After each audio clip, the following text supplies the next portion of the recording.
Hello, viewers. I'd like to welcome both you and our guest for the evening. That's George Thundiparambil, who is an author and a translator who's been living in Freiburg, Germany for a number of years. But he also spends time every year in Kerala.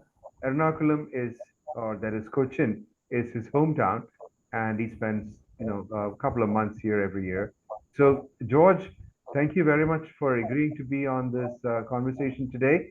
And in particular, Happy New Year to you. Today is the 17th of August, which is the first of Chingam or Simha in Malayalam year 1199. And it's interesting that 100 years ago we had huge floods. Old timers still talk about the floods of 1099, but Yeah. yeah, this year we've had very little rain, which is kind of I guess a virodhabhasam, right? It's a little bit of a contradiction in terms, but anyway, glad to be able to catch up with you. You're here for another couple of weeks, and then you're heading back to Germany, right? Yeah. Yes, that is right. And Happy New Year to you as well. And it's always been a pleasure to Thank, chat with you. And it's been a long time now. thank you. And yeah, we've been in touch for, I would say, more than a decade, right? We've been talking about Indic issues for quite a long time, but Yes, yes, yeah, certainly. I mean, it's more than 10 years actually. It's yeah, been with these Indic journalists. You remember that? right, The Indic right, journalists. right, We had this email group, and that is how mm, it all started for me as well. right, right, right. And then, long ago we met in person at one of those thinkers meets or something. So that's good. So, Yeah, in so Ernakulam. right, So you were busy at that time. Yeah. right, right. Anyway, good. So, without further ado, let me just jump into a couple of things that I thought might be interesting to our viewers.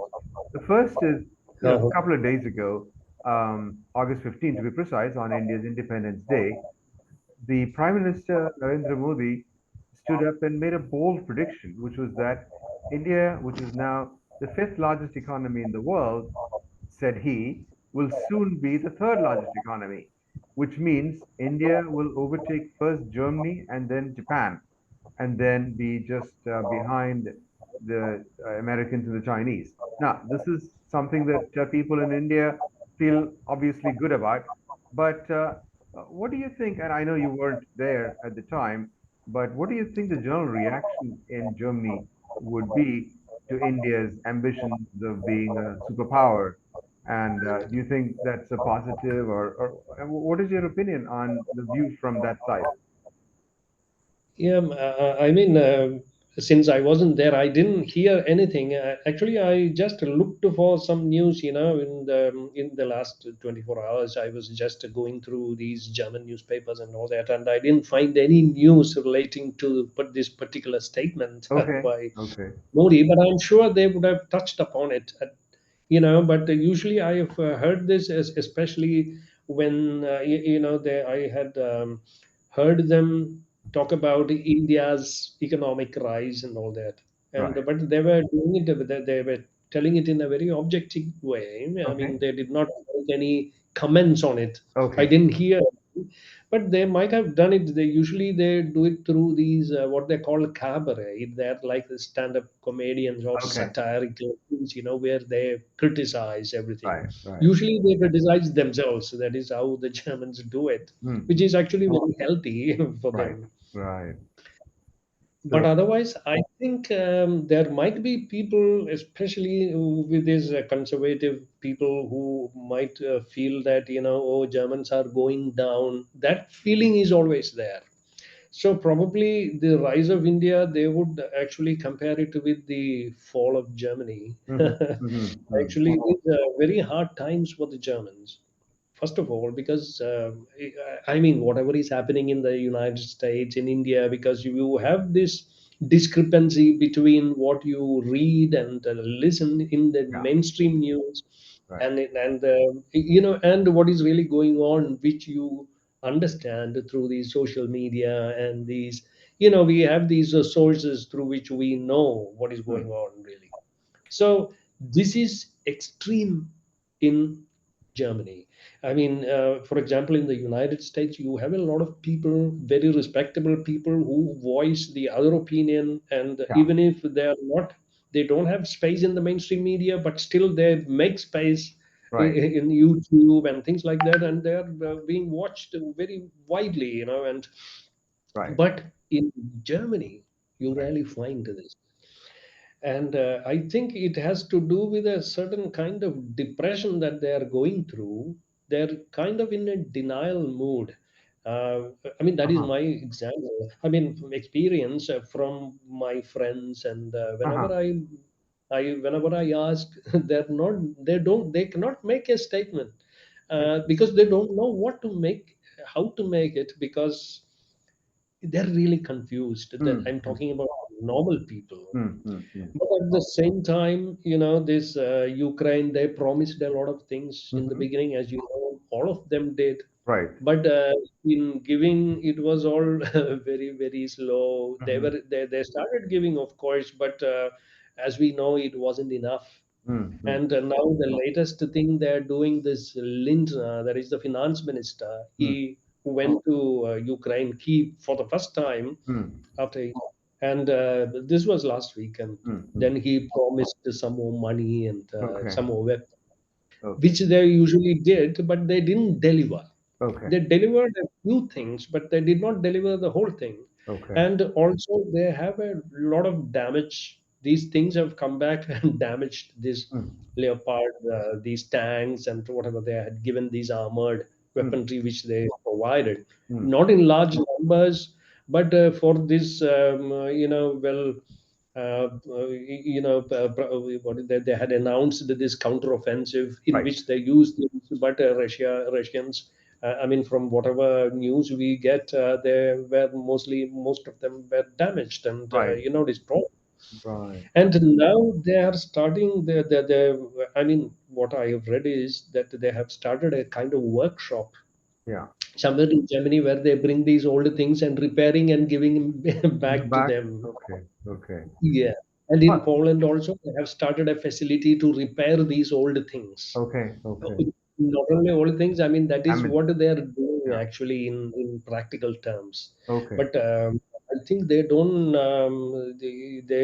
they say they will give, but they are not delivering. None of them are delivering what they're talking about, Mm, mm, because this is the same. I don't know whether this is all planned, mm, just mm, like in the media, you read something and there is this discrepancy, but this is what they are all doing. mm, They mm. talk one thing and do a different thing. Let's come back to that in a minute. But I was struck by something you said that the Germans are depressed, confused. Is that anything to do with their Yes, economy, or why are they yes. in bad shape? Because this is sort of news to us here because we don't hear that much about trouble in Germany, and we kind of think that all of Europe is doing okay, except of course they have an energy crunch and inflation is high. But I'd also read here and there that Germany is being hollowed out by the Chinese, in terms of deindustrialization and the Chinese capturing intellectual property, and also it's a it's a situation where the Germans cannot really extract themselves from the Chinese or something along those lines. So putting all those things together, can you expand on why you think the Germans are depressed at this time? There, the main thing is the economic scenario there. Okay. It is they have not made any SOS signal as such about that, but Hmm. they are borrowing a lot of money to to flood the into the they have to put into the economy so Economy. that things function. Okay. Otherwise, people will go jobless. Many have gone already jobless, and the general business have come down. Okay. They're like never before, Ah. and this is happening to other I mean, the other countries as well, but Yeah. maybe not in such terms as Germans, because the Germans were the guys who had the most to lose, so they lose the most They have lost. comparatively. Okay. Yeah. So So this is they think this will blow over at some yeah. point, That is why that is what I think the government, the people in power think. Yeah. But actually, this confusion, it is pervading everywhere. They're kind of in denial, Okay. because if you in the surface, you get the impression that everything is going on Mm. like before. Normal. Mm. Yeah, and that they are with the Ukraine, Mm. because you know why they are talking, always repeating, "We are with Ukraine, we are with the Ukraine." You know there is something wrong, because why should they repeat it every Mm. time? They Mm. could just give the money and all that and just go on, but they keep on promising this. Mm. Mm. Mm. Mm. And I don't know why they have to voice this. I don't know really why they are doing it. Ah, ah, We can only guess, because right. they just want to show that they have a unity, with the NATO, and Yeah. Yeah. but under the surface, everything is boiling down. That nobody is satisfied with the what the Biden administration Mm. has been doing and is Mm. still doing, Right. because they thought that there would be some kind of resolution to this. Right. They thought, first, of course, what the Biden administration had put out, Yeah. and what the NATO had put out, it was, would the Russians would be vanquished in a, Few weeks. in Mm. months or something like that. Yeah. But the what has happened is the opposite. Yes. Yes. Yeah. So, and there has been some other news that these Ukrainians are, there are more Ukrainians now coming into Europe, to Right. Germany as well. Right. Right. Young men there, who are deserting. There are a lot of Ah, people are there, they're running away. The young men are running away, and their okay. families are also supporting them to go run away, because they are being slaughtered. Mm. Mm. Mm. Mm. And this Zelensky and this gang who have been making money with Mm. this war. I mean, Right. because they are the caretakers who have been doing this. They are the ones who are spreading this desperation, and because we've seen in this NATO meeting that how he was isolated, and Mm. how he Mm. was telling, and Mm. so on the surface, I think why they are doing all this is just to show, everybody else that everything is going on like this. But I don't know how long they can put up this show, Facade. which, Mm. Mm. yeah, because Ah, from every news that you get, they yeah. are really in trouble. I mean, the whole lot. Right, right. Because see, I thought it's kind of ironic that the Germans of all people should know what the Russians are capable of, right? Remember the siege of Stalingrad and so forth. The Russians usually will retreat in the face of superior enemy firepower, but then they stand their ground and they're resolute and they come back. And that's what happened not only to the Nazi invasion, but it happened before that to Napoleon, right? Napoleon's army was massacred by the Russians, and well, of course, we have the counterexample of Afghanistan, where the Russians, really did hurt. But I have, maybe a little bit like you, I also have the feeling that things are not going according to the NATO script of a quick victory. And in fact, I'm not even sure there's ever going to be a victory. I think it's better for all parties concerned to sit down and work towards a ceasefire and a negotiated settlement to this, which may leave Ukraine somewhat bereft of certain territories. But hey, that's a reality, and I don't think much can be done about it because Ukraine, at the end of the day, is a pretty small country, and as you said, their young men are being conscripted on the streets. They're just being grabbed on the streets and pushed into the army. And a lot of people have anyway become refugees in other parts of the European mainland. But see, when we had a brief conversation about this, you had mentioned that on the one hand, this seems like some kind of, American deep state vendetta or maybe a miscalculation that has driven this, because the NATO expansion was something that they promised wouldn't happen, but it has happened. And now Russia is fearful that it's right on its border. So that's on the one hand. And then you mentioned one other thing that I thought was particularly interesting, which I have not seen too many commentators speak about, which is that there is a religious angle to it. right?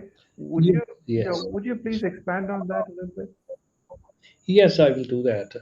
To start with, when the Samuel L. Huntington, if Yes, you remember, that he yeah, had mentioned that in the future the wars will be about civilization and right, these fault lines he had mentioned, and he right, had listed a few, like right. it is this Islamic against the Christian Mm-hmm. and the confusion, these Right, kind of things, and among them they had said about because before Islam came, then there had already been some fault line between the Orthodox Church, that is the Eastern Church, and the Western Church. right, right, So these deep these undercurrents are still there. I right. mean, it was very much evident in the start of the war when they started attacking each other's churches and in Ukraine itself. Huh.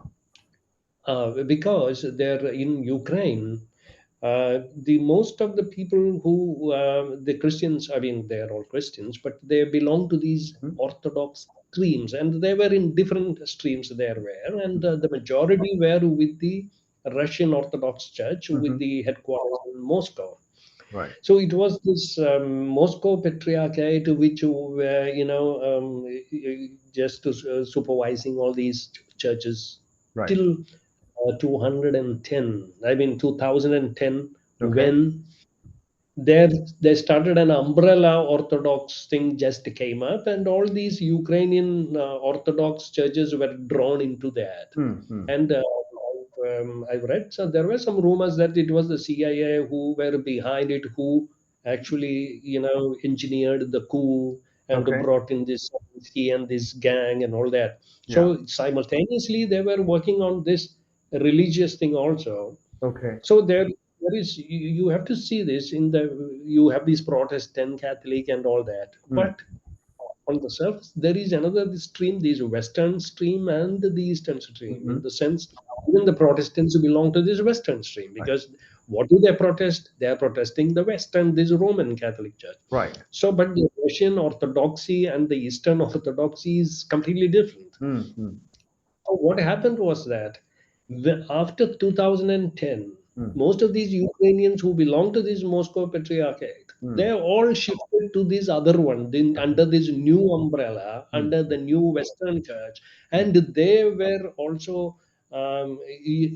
sort of propagating these woke ideals, LGBTQ, which were in stark contrast to the Russian Church stand about all Mm. these things. Mm. Mm. So there was this conflict from there simmering underneath, because people were leaving this church and joining the other.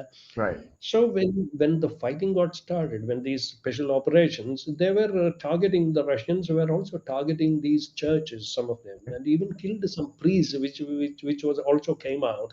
And No there was kidding. this Uh-huh. and I also heard, I mean, a voice clip from one nun, from one Kerala nun, Okay. who was from Ukrainian convent, who was talking about that she was saying some bad things about the Russians, Mm.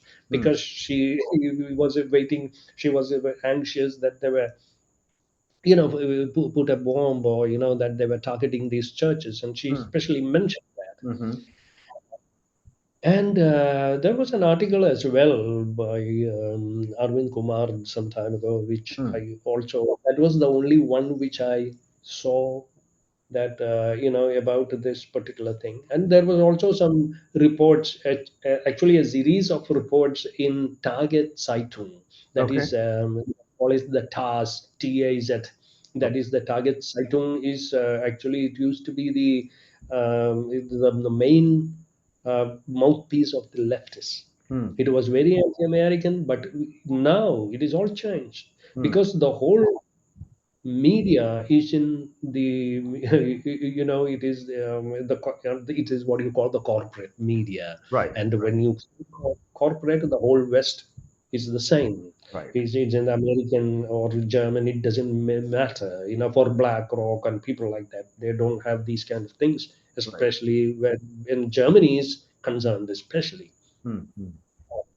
So they In this task, there was a series about this conflict, about this orthodoxy and the West and the East.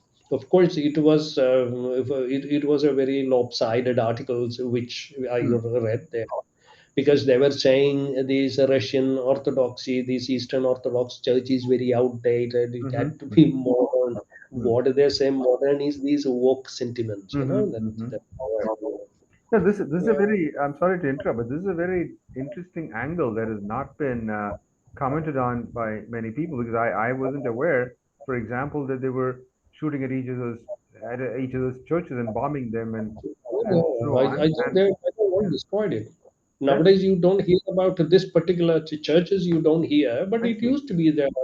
Okay, Yes. okay. So that's interesting. Plus, you mentioned in passing Arvind Kumar's paper, right? He wrote a detailed Yes. article on how there is this. I think he mentioned both Jewish as well as Christian religious issues that, Yes. according to him, based on his data, were at the forefront, or sorry, not at the forefront, at least in the background of many conflicts, right? So that's what you're seeing is that some of that's actually working out on the ground here in this Ukraine Russia conflict, right? Yeah, because most of these warmongers in the Biden administration, Yeah, including Biden, is a Roman Catholic, and right, right. And this yeah. is, Oh, yeah, yeah. yeah, I think he's only the second president who is a Catholic after Kennedy, I after think. John Kennedy, yes, that is true. Yes. Plus, as now that you mention it, a lot of his advisors, like Blinken, Yes. right, Hmm. and Yeah, Newland, yeah. these are Yeah, Eastern yeah. Europeans, Poland is, they're all very, very Orthodox Catholics they are. Catholics, right? And when you remember what Huntington had spoken about these fault line Right, between right, these Western Church and Orthodoxy, it is very, very true. Very, very true. I mean, in practice, we have the evidence of what is going on, because he right, had predicted the future wars will be about these. right. But of course, there are economic angles as well, Correct. because what I think now, I mean, seeing from 1 year later, that Hmm. it is they just jumped into it because of all these kind of sentiments, and they grossly underestimated the Russian, Hmm. how Resolve. they will, Hmm. how the others will act, Yeah. especially relating to the oil and things like that. Right. Right. Right. And they did not, they had, whoever decided, of course, we know that they were really foolish. They didn't have any foresight about how things would happen. Now, if you have a friend like the USA, you don't need any enemies. I mean, its allies are all in terrors, but they're there.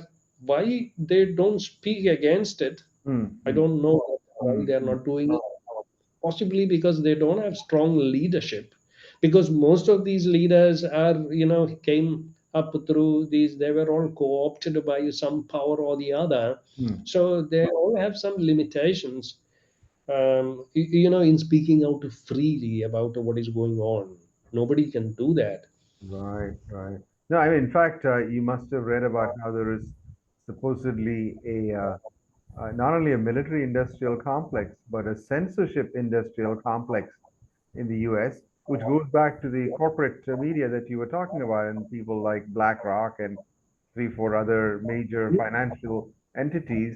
And the Mhm. impression one gets is that this chain of events ends up benefiting them, but it's to the detriment of the average person in the US as well. And that, the current administration has gotten into some kind of it's like they're they're basically being led like sleepwalkers into some ancient vendettas. And I was really wondering, why do these non-Russian Eastern Europeans hate Russia so much?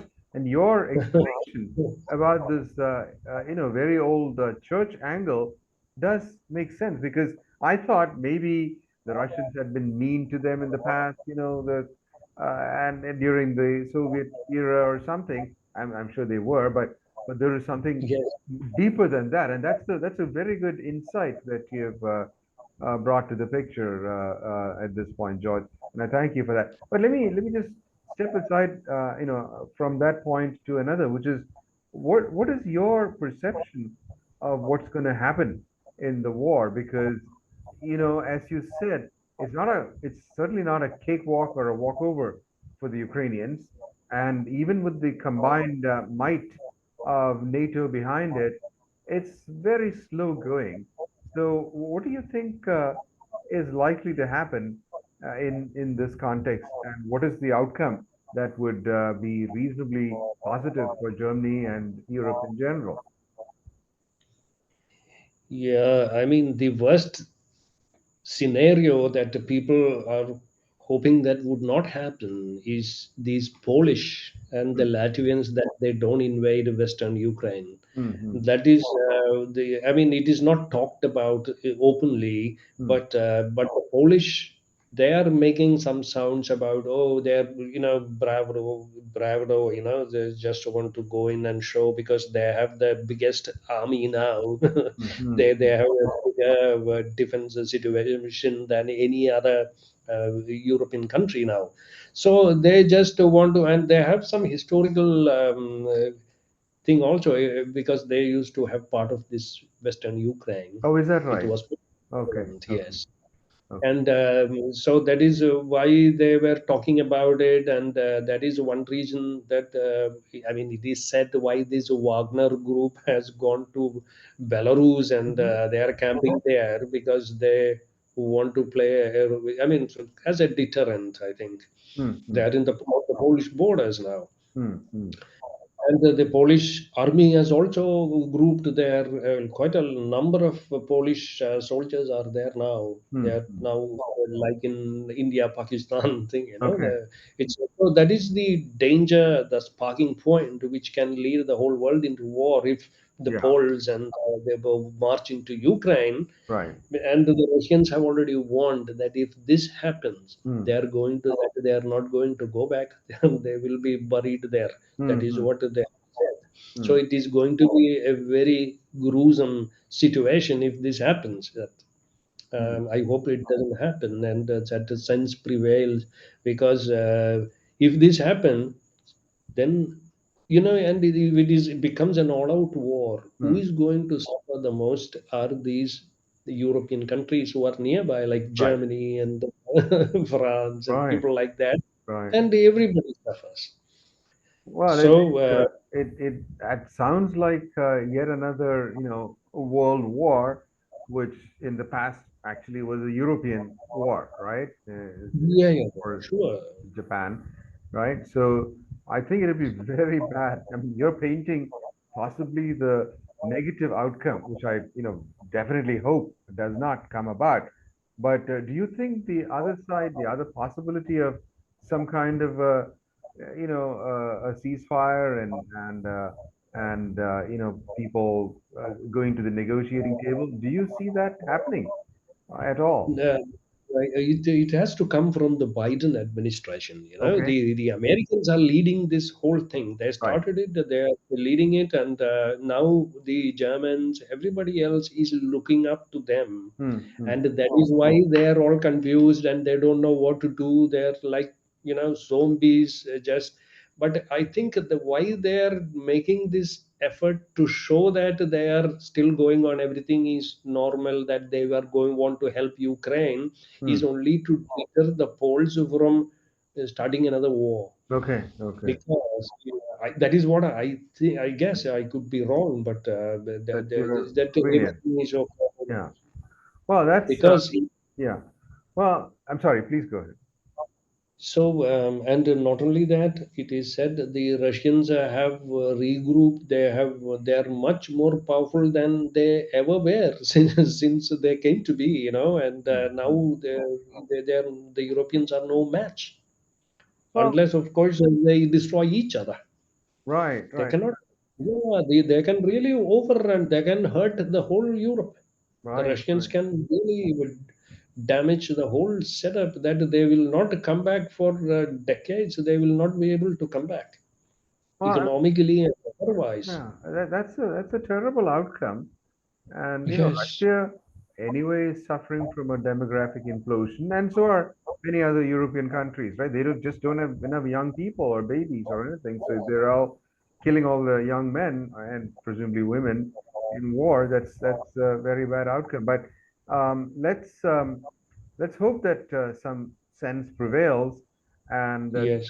the Poles, as you said, don't start getting into adventures, and that see, the thing is, it's a mixed situation, right? On the one hand, you see that the Russians are managing militarily, but all of a sudden, I don't know if you noticed this, their currency has dropped quite a bit. Okay, it had been doing well for a while, and the sanctions weren't biting. So it's a mixed bag. But George, let's leave it there. And I thank you very much for your insights, which are definitely new to me and probably You're to most most of our viewers in regards to an insider's view from deep inside Europe and the kinds of problems that are facing the whole continent at this time. So once again, thank you very much for your time and your considered insights. So we'll catch up later soon yeah. in another podcast. Thank you very much, Yeah, George. And once again, happy Malayalam New Year. Navavalsara yeah, Shubhakam. same to you. Thank you. Bye bye. Bye.